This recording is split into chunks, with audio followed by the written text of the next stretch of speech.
Hello, good morning. I can't believe it's been another week. And with the usual trepidation about this technology working, here I am again with a very quick update. It's been a roller coaster of a week. Those of you who are friends with me on my timeline will have seen that my youngest daughter, Hannah, has had a meningitis scare. So we've spent most of the week in hospital and, as usual, lots of waiting around, waiting for tests to be done, waiting for test results, various complications that meant that they couldn't do a lumbar puncture when they needed to. But the great news is that after all of that, she hasn't got meningitis. She's got a generic virus that's obviously really knocked her for six. And she's hopefully, fingers crossed, coming home today. So at the same time, I'm very, very close. I'm this close to my deadline for my essay. So it's due at 2 o'clock on Monday. And I've not finished my reading for it yet. I've got a massive pile of reading. In fact, just to give you an idea, here you go. Research papers to read on positive neuroscience. So I'm getting there. I will get there because there's no other option. I've got to get there. And one of the great lessons I've learned through this whole process is that actually sometimes you've just got to accept that you don't have to be a perfectionist. And so in terms of this essay and then also my major project to finish my master's next term, actually all I need to do is pass. Nobody will care if I get a distinction. I will, because I want to get a distinction, but I've got to accept that I've had lots and lots and lots of other stuff going on in my life that also needs an awful lot of my attention, and that will carry on. And not least of that is actually my book, and it's actually more important to write a really good book than to get a distinction in my master's. So I'm learning to become more comfortable with that concept of I just need to pass. So I will pass this. There is no way I'm not doing that. So I will get there. I just don't know how much sleep I'll have by then. So hence the dark lines under my eyes. And it was quite funny in hospital. Hannah was there doing some anatomical colouring in for her medicine degree to just keep her revision going. And I was there doing my neuroscience. So anyway, on to the weight loss update itself. So in terms of how I've been doing, not much loss in the last week. It would have been more, to be fair, but all the sitting around working on essays and sitting around in the hospital, I've got what I call cankles. I thought everybody knew what that meant, but some people don't, apparently. So big, horrible, swollen ankles. Not as bad as they used to get, but it's the first time in a month that I've had cankles. And whenever that happens, I do put on a bit of weight because it's water retention. So I've put on a bit overnight. But still, having said that, I've lost 0.7 kilos in the last week since my last update, so that's 1.5 pounds. I have lost, since the surgery in the last 4 weeks, 11.4 kilos, which is 25 pounds or 1 stone 11. And since early September, at my heaviest weight when I decided to have the surgery, I've lost 18.1 kilos, which is a whopping 40 pounds or 2 stone 12. So what else can I tell you? Well, I wanted to talk to you about positive psychology and what's been helping me really in the last couple of weeks with a lot of stress, and particularly this last week. And these are things that have helped me consistently and that have been researched and work.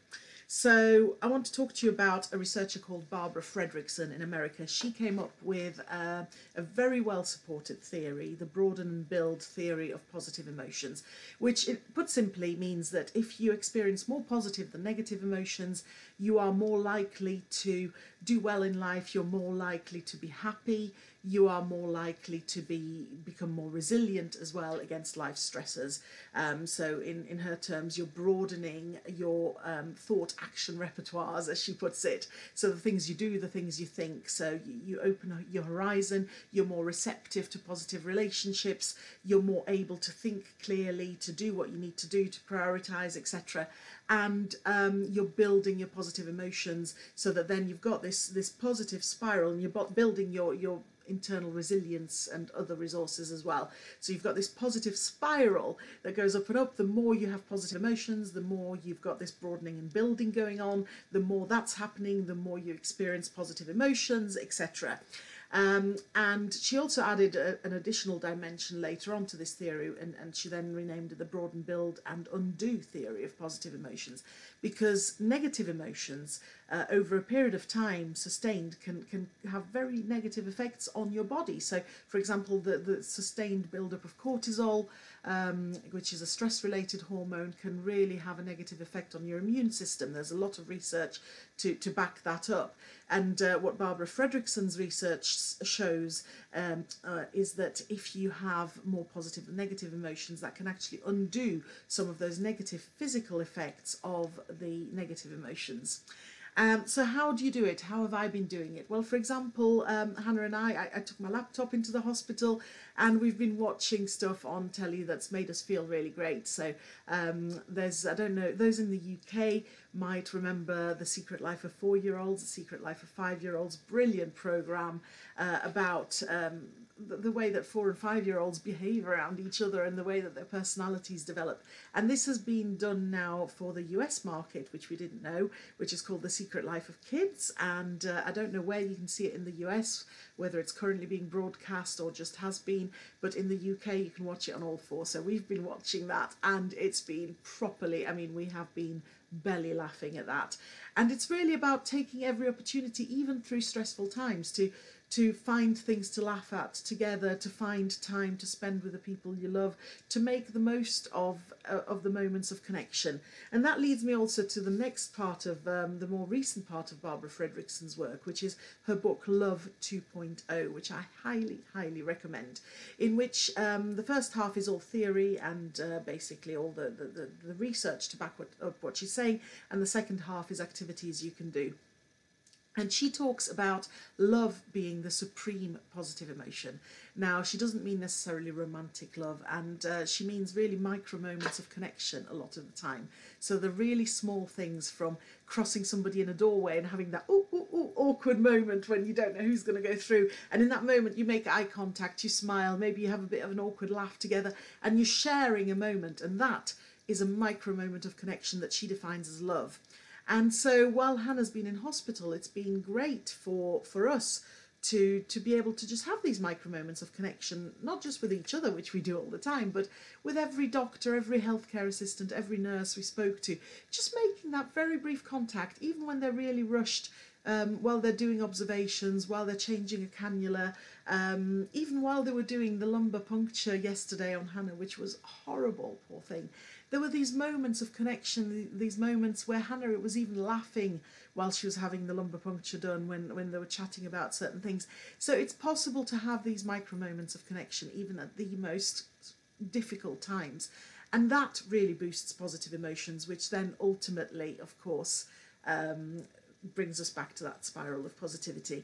The other thing, that the biggest thing that you can do if you've ever tried meditation, or even if you haven't, look it up, is a loving kindness meditation, and that's a really powerful thing, and the one that in Barbara Fredrickson's research is the most powerful thing you can do in terms of growing that emotion of love as the ultimate way to boost your positive emotions. So from my perspective, last little update as well from the health point of view. Eating, I can now go on to non-pureed food. I've actually had to bring that forward by a couple of days because I was stuck in a hospital, so I still had things like cottage pie or chili, but I wasn't able to blitz the meat, so I just chewed really well, and that was fine. But now I can officially actually go on to non-pureed, just normal food, but obviously gradually introducing textures, staying with soft food, moist food, things with gravy, sauces, etc. as much as possible. And I'm able to start swallowing tablets again today. Now, I've started with the small ones. I'm not going to move off the chewable multivitamins just yet onto my proper superpower multivitamins, because they are, like, I'm not kidding, they're about this big, they're massive capsules. Normally not a problem. I used to put all of my tablets in one hand, put them in my mouth and swallow them all in one go with one gulp of water. That was me done. No way. Today I took one of my sort of medium-sized, quite small little tablets, cut it in half, and the second half took 3 attempts to swallow with water. But the great thing is that my blood pressure capsule, which I had to open and have on a spoon with some water, and was the bitterest, most disgusting thing I've ever eaten. I'm now able to swallow that as a capsule, so I don't have to taste that horrible taste anymore, which is a fantastic, fantastic thing to do. And obviously, as my doctor said again this week when he saw me, I won't be on the blood pressure medication for much longer anyway, because that's going down very, very nicely. So, as per usual, I always intend to talk for a short time. I've rambled for quite a while. I hope it's been useful. I hope it's been interesting. As always, thank you, thank you, thank you for all the support. This is a positive psychology intervention from you to me. Whenever you message me, etc., it really does help, and it helps me to know that I've got people following my journey. But I'm also really glad to know that this is helping people who are either thinking about or going through this journey themselves. And I'm thinking of the lovely lady who had surgery on Monday, who has messaged me again this week, and she's doing really well. So thank you, everybody. Have a wonderful weekend. I will be back next week. I hope I don't forget. I'll be on holiday at that point, but I'm planning to be back next week for a pre-Christmas update, and I'll see you then. Have a lovely weekend. I'll get back to my essay now. Bye.